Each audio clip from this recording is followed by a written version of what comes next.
Tim, I joined in 1968, and at the time I was a professor at North Dakota State University. I was teaching classes and also doing research.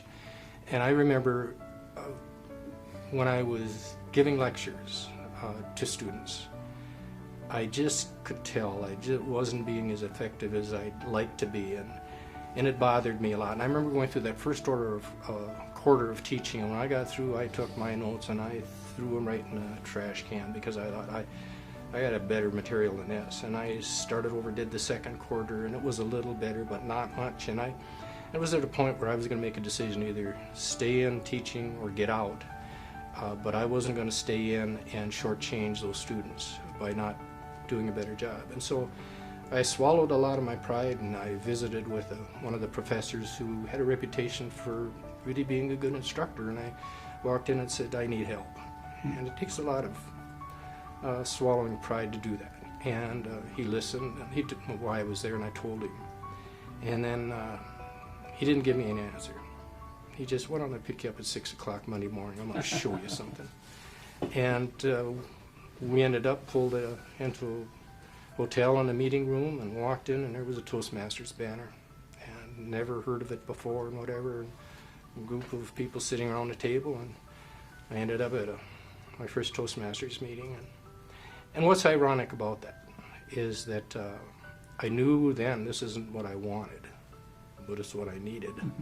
And about 3 years after that, I was given the Outstanding Educator Award in the College of Agriculture at North Dakota State. I mean, and I mention that not in the way of praise at all. Had it not been for that organization, that would have never happened. A few years later, I received the Excellence in Education from the State Chamber of Commerce. Now that's a statewide award from all the levels of education, so it was a very meaningful.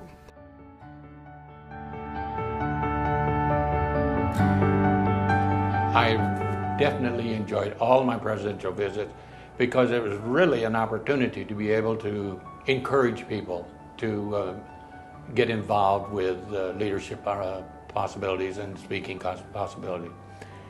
And I'll use another example where I went to Oklahoma City, where I don't recall, I guess it was one of the district officers came over to me and said, Benny, would you talk to this young man? I'm trying to convince him that he should be an area governor. He doesn't think he is qualified. And so I talked to him for a while, and all of a sudden I said, you know, you've got the way that I hear you talking in our conversation, you definitely would be an outstanding example of a person we need as an area governor. And so years later, at Anaheim at the International Convention at the President's Dinner Dance, I had somebody, it was dark, and I had somebody come up tapping me on my elbow, and I turned around and here this individual that I had met in Oklahoma City. He said, Benny, he said, you probably don't remember me, but he said, you were the individual that told me that I could be an area governor. He says, I want you to know, I went on to become a district governor.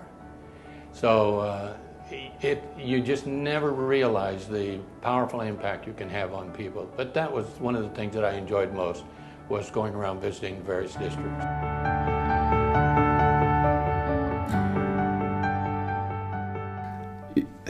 It's hard to say that there were any specific highlights. It was a good year. It was a very good year in terms of the organization. We had a banner year as far as new club growth. We had a banner year as far as educational completions. It wasn't anything I did. It's what the organization did. And it was just a very proud moment to sit at the top of that leadership team and watch all these things going on and everybody working hard to make it happen. The organization thriving at the time. We'd come off of a few tough years prior to that. There had been some things going on that kind of clouded our performance, but the year prior and that year and a couple of years following that were some pretty darn good years for the organization. Mm-hmm. And the organization's built on it ever since and continued to grow. So I guess if I had to say anything, it was the highlight of that year was seeing how people performed and how they worked hard to improve themselves.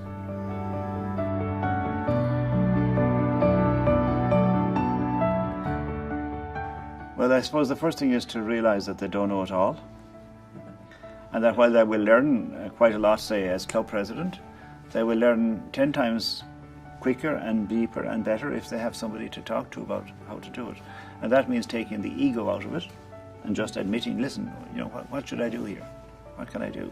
But too often people see this role as a sort of a chest out and I'm the boss and my way or the highway kind of thing, and they never take advice. In fact, they go a lot higher than club presidents like that.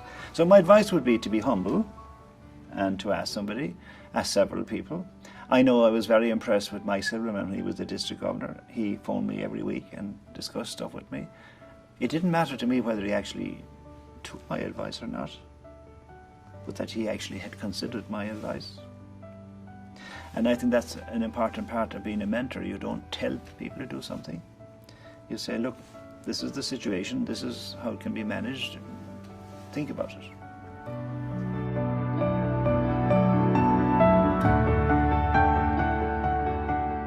It was during the time when the women's rights issue was starting to build and the federal government had put out some guidance on what you could do. The first proposal that I made was rejected. I lobbied as we went around for solving that problem. I went into the board of directors a few years later and was able to convince them that we should address the issue. They put me in charge of a committee that rejected the idea of changing bylaws, which was the control, to get women into Toastmasters, to let them in. Now, Tim, you should realize that back in those days, women were coming into the organization and we were using men's names and initials in order to justify them in the club, because the world headquarters wouldn't accept them if you gave them a woman's name. Right. Now, dates, this is the early 70s? This is the early 70s, okay. Yeah. And later on, we took the issue to the first time to the convention, and we lost the issue on changing the bylaws. It took us 2 more years to get it, when we were down in Texas, to get it passed. But the difference was that we weren't smart enough to look at the social issue in the country. And I was driving to change the bylaws to include women as a statement. Our council came up with the idea of making a change that would allow clubs to make the decision. And that, I think, is a good lesson learned when we go back and think about it historically. When you're managing an organization or leading it, you need to lead it from the people's point of view, not in terms of what you want to do from on top. And we made that change, and now we're in a great shape because 50% roughly of our organization is women. Leadership, at least at the district level, 50% of our people throughout the world are women. And they're professional, they're helpful, they're doing something that's worthwhile. I think it was a good effort that we went through.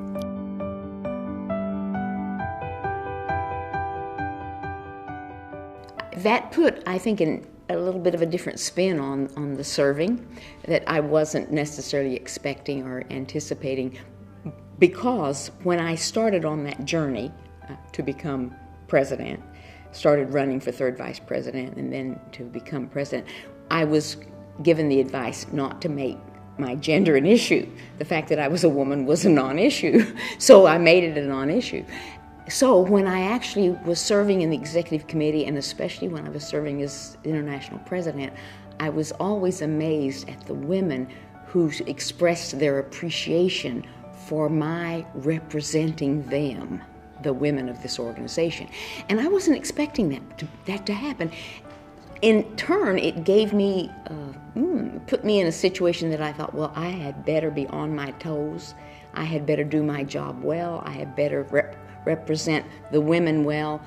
And I knew I had to represent the organization well, but it did add a little bit of a spin to it that made it a little bit more of a challenge, and it just made me want to be even better and do my best in everything that I did.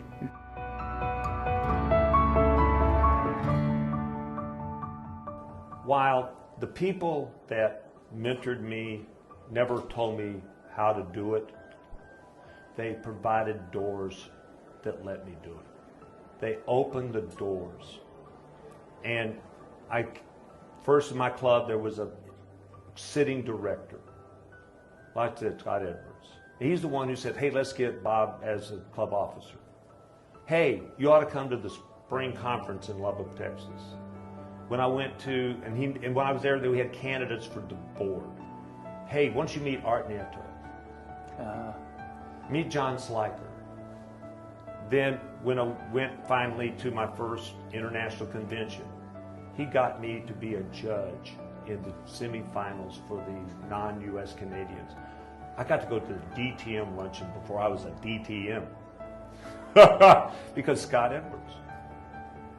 And met people. I'll always remember, here we are on the elevator, and there's the current president, Eddie Dunn, and the incoming president, John Lattin, talking. And I'm looking at Jan, you know who they are? You know who they And it's because as mentors, you open doors. Now, it's up to the mentee to walk through the door. And then whatever they do once they get inside, that's totally, again, up to them. But you provide encouragement, and you tell them, don't quit.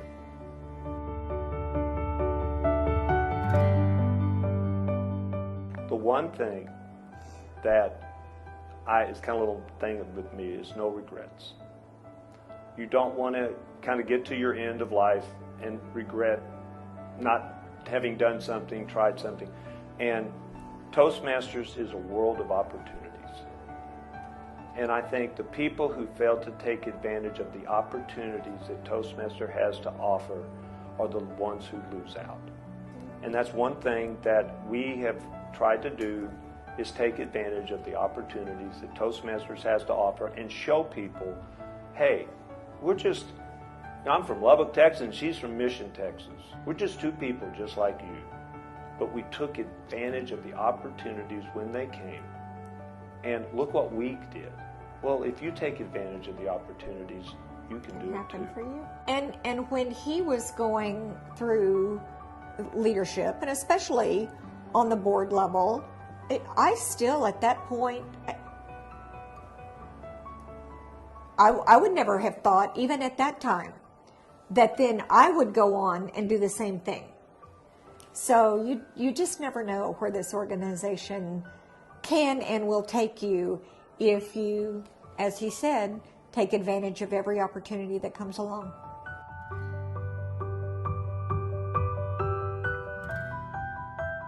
The International Speech Contest, now that is really great. That has been so wonderful over the many, many years. Now we have more speakers than we used to. Yeah, used to be entirely different. But it's really a wonderful thing to see those people and to hear those people present their particular talk to the group in this International Speech Contest. And you think, well, this is something started at the club level and goes up from there. And to get to the international level, they have done very well. A lot of challenges as they moved along, competed, and that's what it is. It's a competition. That's what it's designed to be. That's the speaking aspect of it. And when you think about those skills which we try to help people develop, they can utilize those speaking and communication skills, if you will. They can utilize them in so many areas